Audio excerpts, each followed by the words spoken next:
Karena salah satunya ya kami korban dari sosial media yang untuk diperekrutan kerja yang tidak jelas itu, Pak.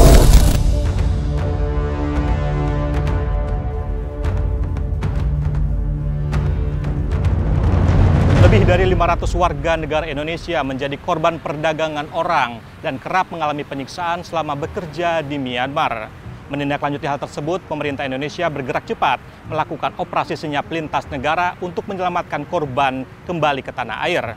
Lalu seperti apa operasi senyap tersebut dilakukan dan bagaimana kondisi terkini dari para korban? Mari ikuti saya. Pak Prabowo, Tolong kami. tolong bantu kami. Tolong Pak, kami di sini disekap, nggak dikasih makan. Aksi tindak pidana perdagangan orang atau TPPO berkedok penawaran kerja di luar negeri kian meningkat, di mana Kamboja dan Myanmar menjadi negara tujuan tertinggi penempatan pekerja migran Indonesia ilegal. Dalam rentang tahun 2021 hingga 2025, sebanyak 7.027 kasus TPPO online scamming menimpa pekerja migran Indonesia (PMI). Kementerian Perlindungan Pekerja Migran Indonesia P2MI mencatat jumlah PMI ilegal yang berangkat ke Myanmar meningkat hampir 27 kali lipat.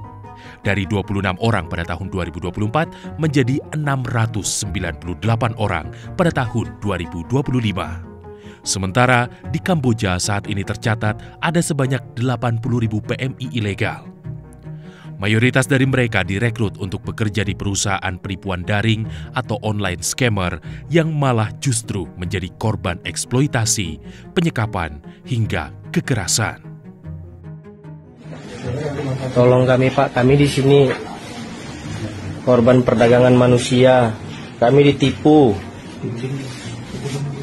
Kami mohon dengan sangat kepada pemerintahan Indonesia agar segera mengevakuasi kami di sini.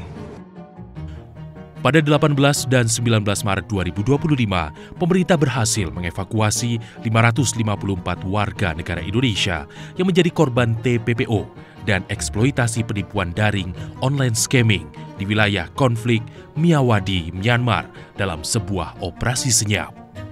Operasi senyap ini merupakan hasil kerjasama lintas negara yang melibatkan koordinasi intensif antara Kementerian Luar Negeri RI, KBRI Yangon, otoritas Thailand, serta aparat keamanan setempat di kawasan perbatasan.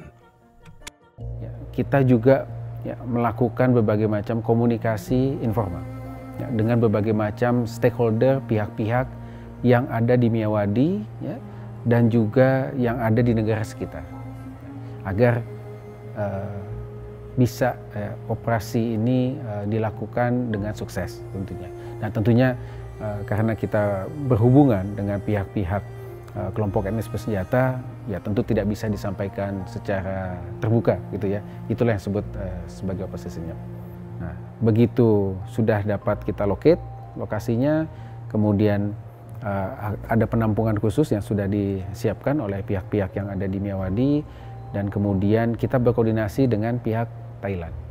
Karena memang cara yang paling cepat dan aman untuk mengeluarkan mereka dari Myawaddy adalah melalui wilayah Thailand. Konflik bersenjata yang terjadi di Myawaddy saat ini membuat proses evakuasi nyaris mustahil dilakukan melalui jalur diplomatik resmi. Negara ini memang negara sedang berkonflik gitu, sedang perang saudara, dan memang di wilayah Cayenne State itu Mbak bisa Google sendiri sejarahnya Cayenne State, sejarahnya Myanmar itu dia semenjak merdeka ini daerah itu memang daerah yang tidak pernah ingin bersatu dengan pemerintah gitu. Istilahnya mereka selalu bergesekan lah gitu. Sampai sekarang kemudian berkembang COVID, kemudian ada kudeta sebagainya. Sepasca kudeta itu kemudian investor Cina ingin menjalin hubungan lah dengan tuan tanah atau warlord di sana di Kayin State untuk mengembangkan wilayah tersebut sehingga lebih prosper gitu. Semua orang pengen punya investasinya cepat balik, ya akhirnya berkembanglah mengarah ke perjudian gitu. Perjudian, dari namanya perjudian ya itu udah 11-12 sama prostitusi, 11-12 sama pencucian uang, 11-12 sama akhirnya berkembang menjadi online scam tadi. Ya namanya ini lagi booming, butuh orang dong. Butuh orang lah, siapa sih yang mau ngerekrut bikin tulisan saya dicari online scammer gitu kan, nggak ada.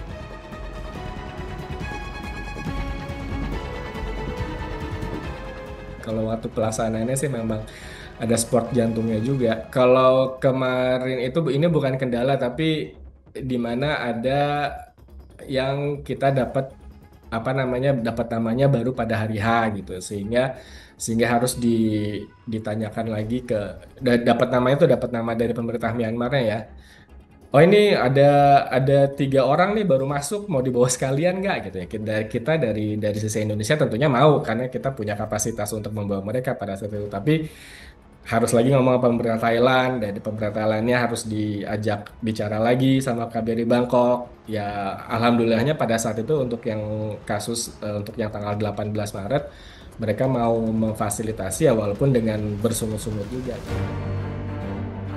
Sepanjang periode bulan Februari hingga Maret 2025, pemerintah Indonesia berhasil mengevakuasi 669 PMI dari Myawaddy, Myanmar, yang dilakukan secara bertahap dengan 3 kloter pemulangan.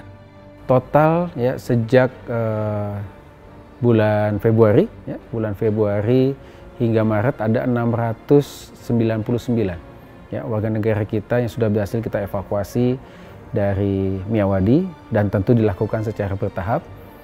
2 kloter pertama kita menggunakan penerbangan komersial karena jumlahnya tidak terlalu banyak. Kloter pertama tanggal 20 Februari 46 WNI, kemudian tanggal 28 Februari sejumlah 84 WNI.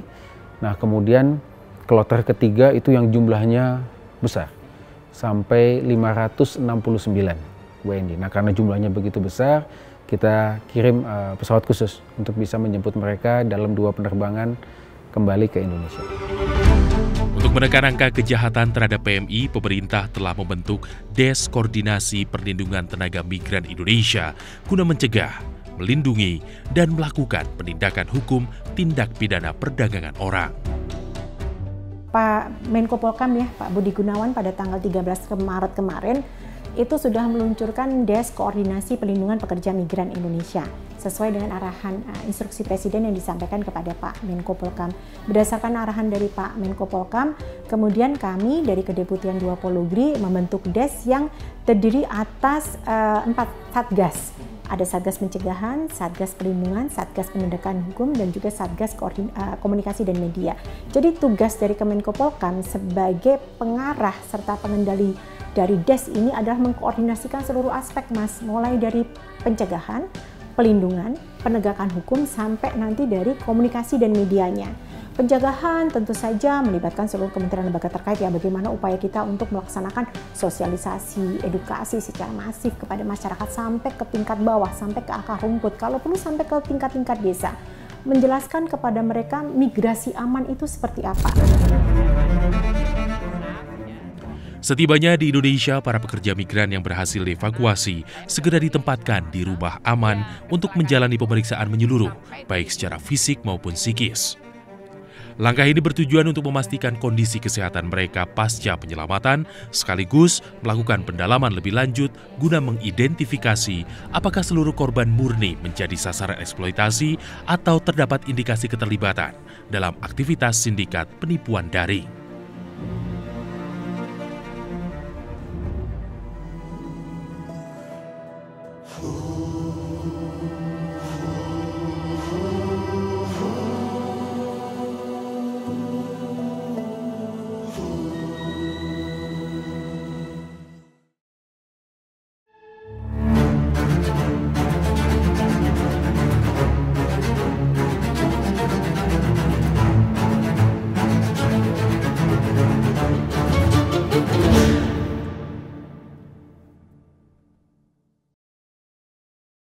ini apa enggak mempersulit saya untuk mencari pekerjaan baru di daerah saya gitu? Oh, kalau dalam negeri nggak ada masalah, Bang. Nggak ada masalah. Karena Bang nggak masalah, di dalam negeri kan cari kerja nggak pakai paspor. Pakai KTP kan, Bang?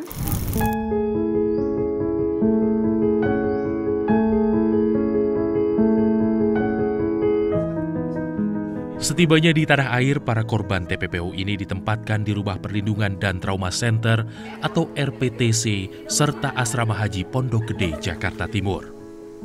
Dua lokasi ini disiapkan sebagai shelter bagi para korban untuk memulihkan kondisi fisik dan psikologis mereka sebelum kembali ke daerah asal. Jadi ada ketentuan yang harus diikuti. Sekarang saya tanya dulu apakah ini bekerja secara legal, resmi atau tidak? Ya. Kan waktu itu saya pernah ikutin Kamboja itu, tapi untuk kayak visa apa semua di sana diurus, itu termasuk ilegal atau enggak? Ya kan Kamboja tidak negara penempatan.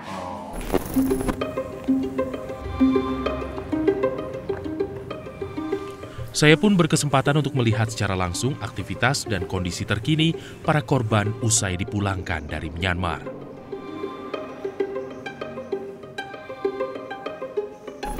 Dengan Mbak siapa Mbak? Mbak Rizka. Mbak Rizka, kita ingin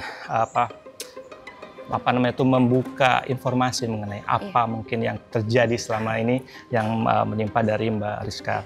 Boleh dijelaskan nggak awal mula tertarik untuk berangkat ke Myanmar ya? Seperti apa? Awalnya tuh kita sih dari dapat info dari Telegram kan, pencarian kerja itu, karena beberapa kali kami melamar pekerjaan di Jakarta tuh memang susah kan. Jadi kita tertarik buat cari job street buat Chinese company gitu. Terus ketemulah Telegram dengan agensi dari pihak perusahaan Cinanya itu. Terus kami mulai melamar pekerjaan. Terus kami diiming-imingi sebagai marketing sih. Marketing awalnya. Ya. Mereka nggak bilang buat job scam, tapi bilangnya dari Chinese company. Ya sudahlah, kami mau. Ada nominal angka nggak yang ditawarkan? Ya, kami dijanjikan 13 juta per bulannya. Mungkin selain pekerjaan yang tidak sesuai, apakah ada perlakuan yang mungkin kasar atau seperti itu lewat verbal maupun secara fisik ya? Iya, kami mengalami kekerasan secara fisik dan verbal juga. Kami diancam setiap hari jika tidak kami mendapatkan omset, kami akan dipukul, dibunuh. Dia mengancam membunuh juga. Apa yang kami akan lakukan sama kalian gitu. Saya terus fisik juga sih, dipukul sampai lebam-lebam. Terus ditonjok sini rahang temenku sampai luka memar gitu. Terus ada juga yang ditampar. Itu yang mendapatkan seperti itu apakah melakukan kesalahan atau tidak sesuai target? Iya. Biasanya kita kalau nggak nyampe target sih. Setali tiga uang. Cerita yang sama juga dialami korban TPPO lain asal kota Manado, Sulawesi Utara, Erwin. Selama 6 bulan bekerja di Myanmar, tak serupiah pun ia dapatkan, melainkan rentetan kekerasan verbal dan fisik. Aku pertama kali juga masuk ke situ kan situasinya aku kaget nih Pak. Jadi aku kaget, kok kayak gini? Maksudnya ada kekerasan gitu kan. Nah pas setelah itu ada yang kabur, ada yang pernah yang ku dengar pernah ada yang ditembak, pernah ya pokoknya ada yang hanyut gitu Pak. Puji Tuhan udah sampai di tanah air, aku sangat lega, bersyukur gitu. Dan aku mau berterima kasih kepada kementerian, kepada pemerintah, terutama kepada Kementerian BP2MI yang udah membantu kepulangan. Misalnya dari pemerintah udah membantu kita yang dari imigran luar bisa pulang dengan selamat sampai tujuan.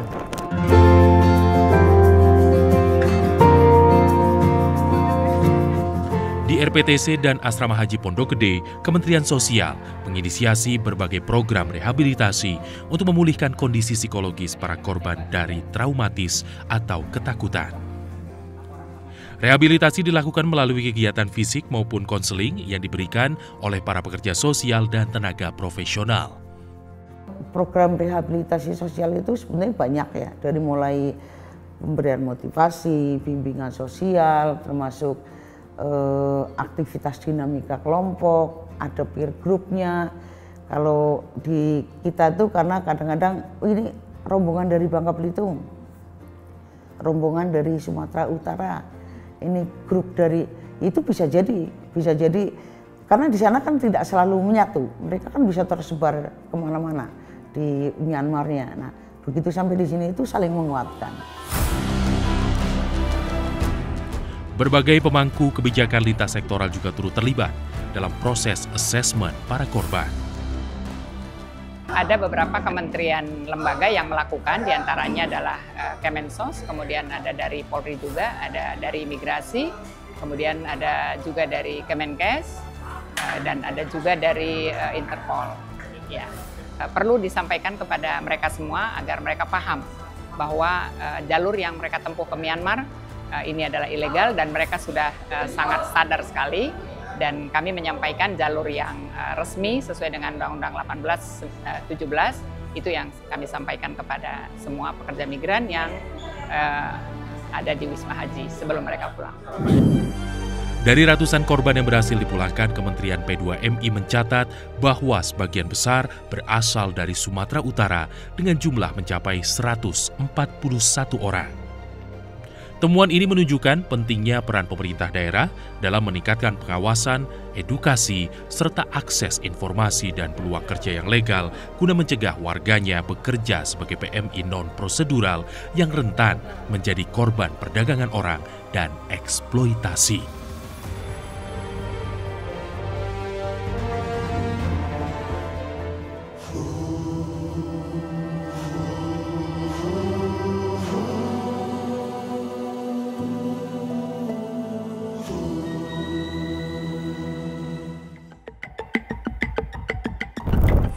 Dari total 554 WNI yang berhasil dipulangkan, mayoritas berasal dari Provinsi Sumatera Utara sebanyak 141 orang, disusul Jawa Barat dengan 75 orang. Saya akan mengajak Anda ke kota Binjai, Sumatera Utara untuk menemui salah seorang PMI korban TPPO di Myanmar yang berhasil selamat dan kembali ke tanah air. Mari ikuti saya.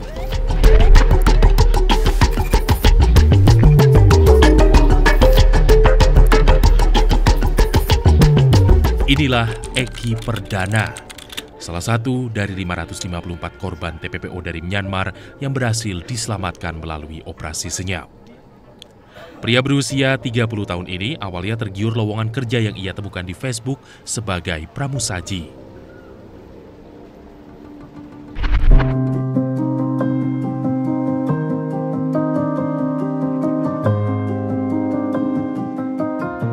Awalnya saya mencari kerjaan itu lewat sosmed atau Facebook.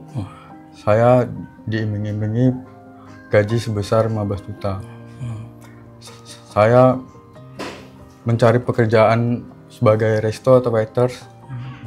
Jadi awalnya ditawarinnya untuk sebagai resto ya? Negara tujuannya awalnya di Thailand ya? Thailand. Tapi ternyata di Myanmar. Itu gimana Bang? Ya awalnya saya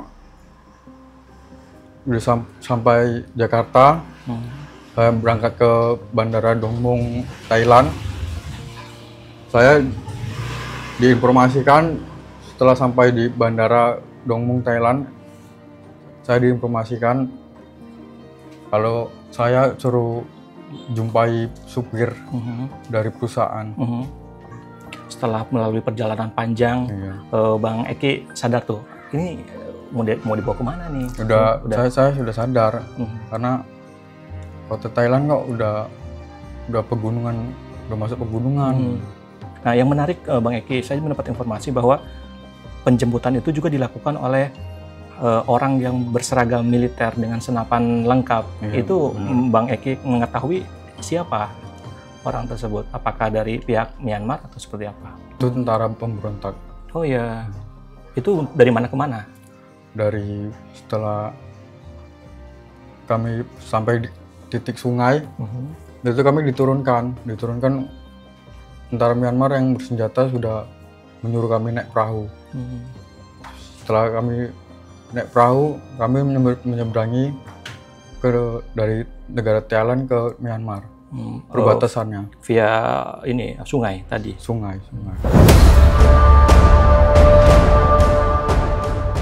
Merespons tingginya jumlah PMI ilegal di Myanmar yang berasal dari Sumatera Utara, pihak Pemprov bekerja sama dengan BP3MI membentuk gugus tugas pencegahan dan penanganan tindak pidana penjualan orang atau TPPO untuk mengedukasi masyarakat tentang bahaya bekerja di luar negeri secara non-prosedural, sekaligus memperketat proses rekrutmen dan penyaluran tenaga kerja agar warga Sumatera Utara hanya berangkat melalui jalur yang legal dan terlindungi. Inilah yang kita bicarakan kemarin, bahwa Pak Gubernur mengarahkan bahwa penanganan TPPO ini tidak hanya harus pada posisi memulangkan, harus mulai dari hulu ke hilir. Bagaimana agar adik-adik, anak-anak ini tidak terperangkap dengan tanda petik notabene semua membutuhkan kerja. Ya, tapi ada handicap yang memerlukan orang perlu kerja cepat, tapi jangan melalui cara-cara yang salah. Ya, jadi inilah yang tugas-tugas dari gugus tugas ini agar kejadian ini tidak terulang. Banyak trauma yang diceritakan oleh adik-adik kemarin yang 33 saya wawancara di Dinas Penghubung Jakarta yang tidak terceritakan.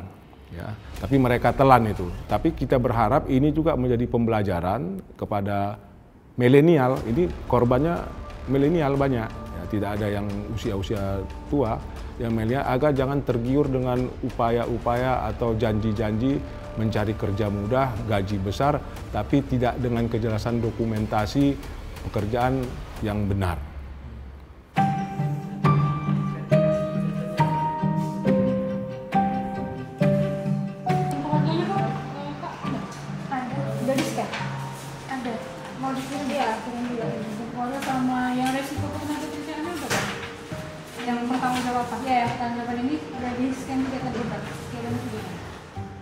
Kita selalu lakukan sosialisasi dekat ke minimal ke kantong-kantong yang lumbung PMI lah, lumbung PMI misalnya kayak daerah di sini ini ada dari Serdang, mungkin ada Pinjai atau Langkat. Jadi itu kita lakukan sosialisasi, bukan tidak tertutup juga ke tempat-tempat lain. Kami selalu menginformasikan bahwa job itu ditanya dulu, terdaftar tidak jobnya. Bekerja ke luar negeri itu kan nggak langsung kelihat job di Facebook atau di mana terus langsung bisa daftar. Job ini resmi tidak, job ini terdaftar nggak di pemerintah. Seperti itu yang bisa kita arahkan, anjurkan supaya mereka juga tidak langsung main lamar-lamar lewat online tanpa memastikan bahwa job itu benar atau tidak gitu. Myanmar bukanlah negara penempatan resmi bagi pekerja migran Indonesia. Sebagian besar WNI masuk ke wilayah ini tanpa prosedur yang sah, hingga akhirnya terjebak pada praktek eksploitasi, termasuk penipuan daring. Kontrak kerja adalah hal utama yang harus dipegang sebelum berangkat bekerja ke luar negeri. Jangan mudah terbujuk oleh rayuan-rayuan mendapatkan pekerjaan dengan gaji tinggi tanpa prosedur yang jelas, tanpa kontrak kerja. Seperti itu kan yang harus diketahui oleh masyarakat. Too good to be true tuh sesuatu yang harus kita waspadai, harus kita curigai. Tidak ada sesuatu yang ibaratnya tuh datang secara mudah seperti itu. Kritislah kemudian kalau berangkat ke luar negeri itu harus dengan visa kerja. Itu satu. Misalnya pun visa kerjanya dibilang ntar akan diurus di sana gitu di ini. Yang paling minimal itu adalah harus punya kontrak kerja dulu sebelum berangkat. Tanda tangani dulu kontrak kerja kamu di luar negeri sebelum berangkat. Karena dengan begitu kamu punya informasi tertulis kan. Kamu akan dapat kerjanya di mana, sebagai apa gitu. Perjuangan ratusan pekerja migran ilegal yang berhasil dipulangkan menjadi pengingat bahwa impian mencari nafkah di luar negeri harus ditempuh melalui jalur resmi. Pastikan setiap lowongan pekerjaan yang diikuti telah terverifikasi dengan menghubungi Dinas Ketenagakerjaan yang ada di wilayah Anda. Jangan sampai demi rupiah, nyawa justru menjadi taruhannya.